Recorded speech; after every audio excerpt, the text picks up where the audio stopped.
all draped with blue denim, the seaside cottage of my friend Sarah Pine. She asked me to go there with her when she opened to have it set in order for the summer.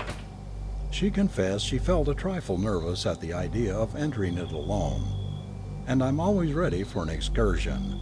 So much blue denim rather surprised me, because blue is not complementary to Sarah's complexion.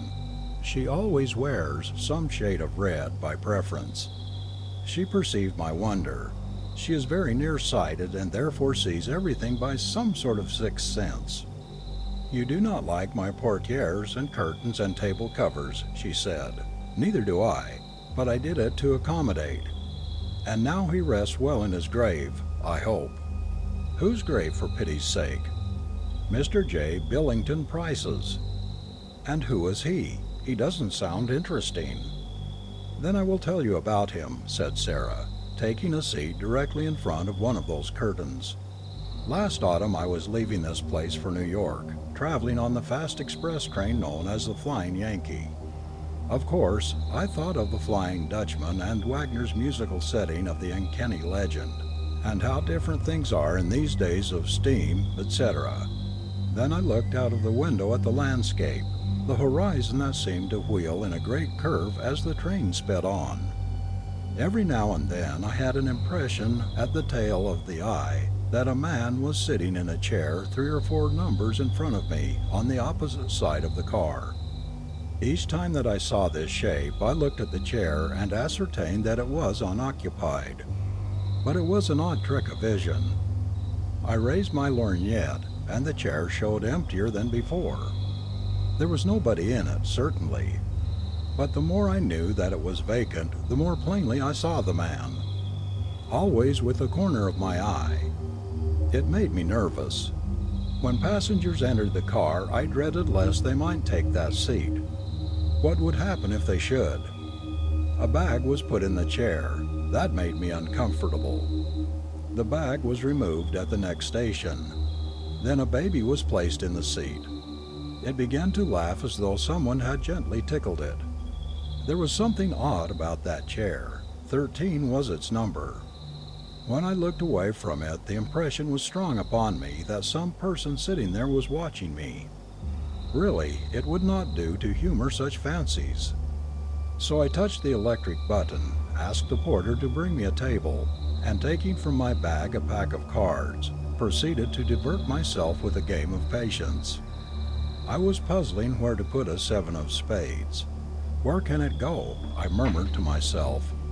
A voice behind me prompted, "Play the 4 of diamonds on the 5, and you can do it." I started. The only occupants of the car besides me were a bridal couple, a mother with 3 little children, and a typical preacher of one of the straightest sects. Who had spoken? "Play up the 4, madam," repeated this voice. I looked fearfully over my shoulder.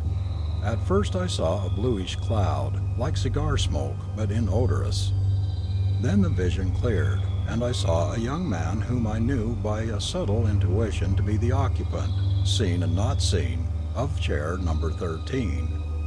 Evidently he was a traveling salesman, and a ghost. Of course, a drummer's ghost sounds ridiculous. They're so extremely alive. Or else you would expect a dead drummer to be particularly dead and not walk. This was a most commonplace-looking ghost, cordial, pushing, businesslike. At the same time, his face had an expression of utter despair and horror, which made him still more preposterous. Of course it is not nice to let a stranger speak to one, even on so impersonal a topic as a 4 of diamonds. But a ghost, there can't be any rule of etiquette about talking with a ghost. My dear, it was dreadful. That forward creature showed me how to play all the cards, and then begged me to lay them out again, in order that he might give me some clever points. I was too much amazed and disturbed to speak. I could only place the cards at his suggestion. This I did so as not to appear to be listening to the empty air, and be supposed to be a crazy woman. Presently the ghost spoke again and told me his story. "Madam," he said, "I have been riding back and forth on this car ever since February 22, 1890. 7 months and 11 days. All this time I have not exchanged a word with anyone. For a drummer, it's pretty hard, you may believe. You know the story of the Flying Dutchman? Well, that is very nearly my case.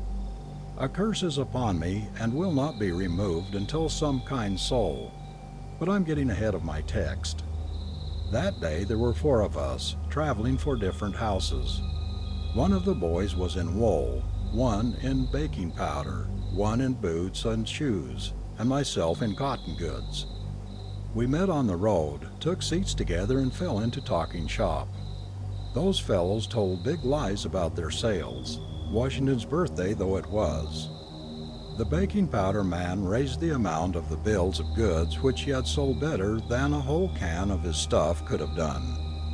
I admitted the straight truth, that I had not yet been able to make a sale, and then I swore, not in a light-minded, chipper style of verbal trimmings, but a great, round, heaven-defying oath, that I would sell a case of blue denim on that trip if it took me forever. We became dry with talk, and when the train stopped at Rivermouth, we went out to have some beer. It is good there, you know. Pardon me. I forgot I was speaking to a lady. Well, we had to run to get aboard. I missed my footing, fell under the wheels, and the next thing I knew they were holding an inquest over my remains, while I, disemboweled, was sitting in the corner of the undertaker's table, wondering which of the coroner's jury was likely to want a case of blue denims. Then I remembered my wicked oath, and understood that I was a soul doomed to wander until I could succeed in selling that bill of goods. I spoke once or twice, offering the denims under value, but nobody noticed me. Verdict: accidental death, negligence of deceased, railroad corporation not to blame. Deceased got out for beer at his own risk. The other drummers took charge of the remains and wrote a beautiful letter to my relatives about my social qualities and my impressive conversation. I wish it had been less impressive at that time. I might have lied about my sales, or I might have said that I hoped for better luck. But after that oath, there was nothing for it. Back and forth on this road, in chair number 13, to all eternity. Nobody suspects my presence. They sit on my knees. I'm playing in luck when it is a nice baby as it was this afternoon. They pile wraps, bags, even railway literature on me. They play cards under my nose, and what duffers some of them are. You, madam, are the first person who has perceived me, and therefore I venture to speak to you, meaning no offense. I can see that you are sorry for me. Now, if you recall the story of the Flying Dutchman, he was saved by the charity of a good woman. In fact, Senta married him. Now, I'm not asking anything of that size. I see that you wear a wedding ring, and no doubt you make some man's happiness. I wasn't a marrying man myself, and naturally I'm not a marrying ghost. And that has nothing to do with the matter anyway. But if you could, I don't suppose you would have any use for them. But if you were disposed to do a good turn, solid Christian charity, I should be everlastingly grateful, and you may have that case of denim at $72.50. And that quality is quoted today at $80. Does it go, madam?